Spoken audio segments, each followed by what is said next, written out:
The United Kingdom has become a mere shadow of the nation that gave us freedom of speech, freedom of the press, a host of other rights that we take for granted but probably should not take for granted. Nobody knows that better than Tommy Robinson. In May of this year, he was arrested for attempting to cover the trial of a sexual grooming gang in the UK for speaking out loud on the sidewalk. He was taken to prison with barely any time to muster a defense. He was tried and sentenced to 13 months in jail. Now, after more than 2 months behind bars in solitary confinement, during which time he was attacked by journalists in the UK. Almost nobody defended him. But tonight he has been released on bail after winning an appeal. Tommy Robinson joins us now for his first and only interview. Tommy Robinson, thank you very much for agreeing to talk to us. I know that you've spent the last 2.5 months by yourself in a cell, so you're probably feeling a little bit bewildered to be out. Tell us what it was like for you behind bars. For me, behind bars, the way I was treated, I was taken to a prison with quite a low Muslim population. What I'm known for is criticising Islam, so there's been many planned attempts to murder me and kill me in this country. I was taken to a prison with a low Muslim population of 7%, where things were relatively normal. I was separated from other prisoners, but the prison officers made sure they opened my doors multiple times during the day, and they took me out to play pool and snooker with themselves. I was then taken from that prison and transferred to another prison. And I was transferred to the prison with the largest Muslim population in the UK for a CCAT prison. I was then put on solitary confinement, where I spent 2 months not seeing or speaking to anybody, and they used the reason that I was in danger. Now, they would have had risk assessments before I went there. I was purposely taken to be put in danger so that then that reason can be used to then put me on solitary confinement. And if you think about what has happened in this case, it took a number of hours to take me before a court, prosecute me, unlawfully imprison me, and then it took 2 months with the prisons moving me to prevent my legal access, shortening my legal visits, and it took months before I got the opportunity to go before a judge. Once the judge heard what had happened in the trial, we found so many illegal and wrongdoings within this kangaroo court that then it took another 2 weeks before I was freed. And to be honest, this whole encounter, if you talk about, I haven't eaten. I've lost nearly 40 pounds in prison. I had 1 tin of tuna and a piece of fruit a day. I was supposed to be in Her Majesty's prison service, not Guantanamo Bay. I couldn't open my windows because I was having excrement and spit put through them. I believe this whole process, and Tucker, this isn't the first. I'm sorry to interrupt, but who is putting excrement through your window and spit through your window? So my prison cell that I was put in was on the lower level, the ground level, which it didn't have to be. So it's on the ground level. So every prisoner would walk past my cell window, everyone as they walk out. So when my windows were open, every prisoner's walking past. The mosque for the prison was directly opposite my cell.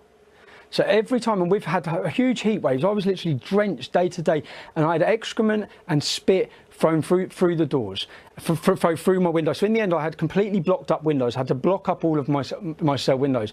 And all of this, when I say this, to a lot of people around the world, this current case, and the world has watched it, has shocked them. For me, this has been nothing new. There's some things I have not spoke about in the past, where in 2012, I spent 5 months on solitary confinement in the British prison. This goes against every human right and every law. I spent 5 months on solitary. When I come out, I was diagnosed with a form of post-traumatic stress disorder. I've never spoke about that publicly because I don't want to insult members of the military who have witnessed war and try and compare being locked in a cell and on solitary confinement to that. But my medical records are fully aware, that the authorities are fully aware of them, the government are fully aware of them, the prison service are fully aware of them.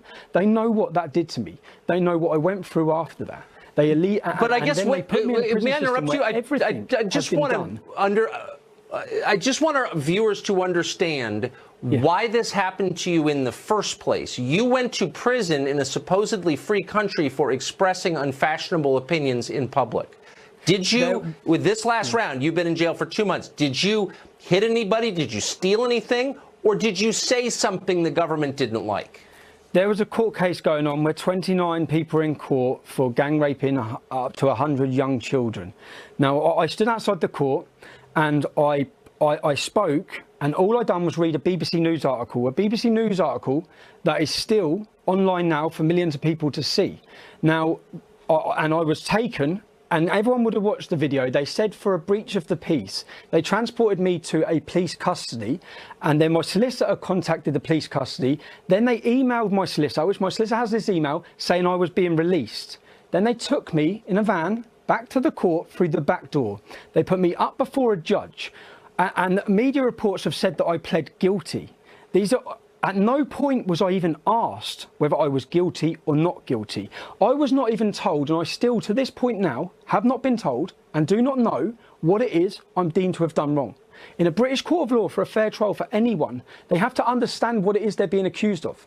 Contempt of court. That's all I've been told. What contempt of court? I was fully aware outside that court. I made sure to point out that these men are innocent until proven guilty. I said alleged. I was non-confrontational. There is no, the judges, and I know the law, the judges have no power to issue reporting restrictions on anybody, on any information that is already in the public domain. I was taken and whisked away, and what we've seen this week is the highest judge in our country has completely condemned this as flawed, completely criticised the handling of this case, the kangaroo court style it was to imprison me.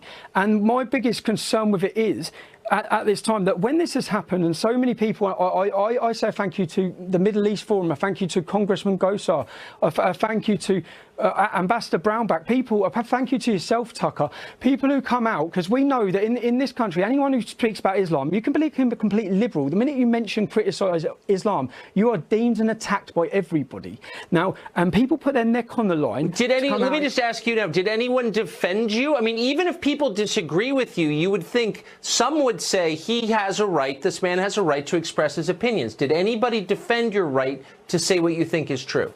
Everyone of authority and every media company and mainstream media lined up to completely do hatchet jobs about why I should be in prison and how I deserve to be in prison. And the worst one, I'm reading a human rights lawyer defending why I should be in prison. Now, I'm in prison. I'm facing absolute. Yep. They know what they're doing to me. They know. At the time when I was in prison, they then come and see me in my prison cell and say, police are on their way to your house because there's intel there's going to be acid attacks against your wife. Now, I'm sorry, Tommy. We're out of time, okay. And on that sad note, I wish you good luck in recovering from this and on the time you're going to take off. And I just want our viewers to understand that this has happened in a country that we believed was free, and without our vigilance, it could happen here. That's not hysteria. It's real. Tommy Robinson, thank you very much. Yeah. Thank you. Thank you.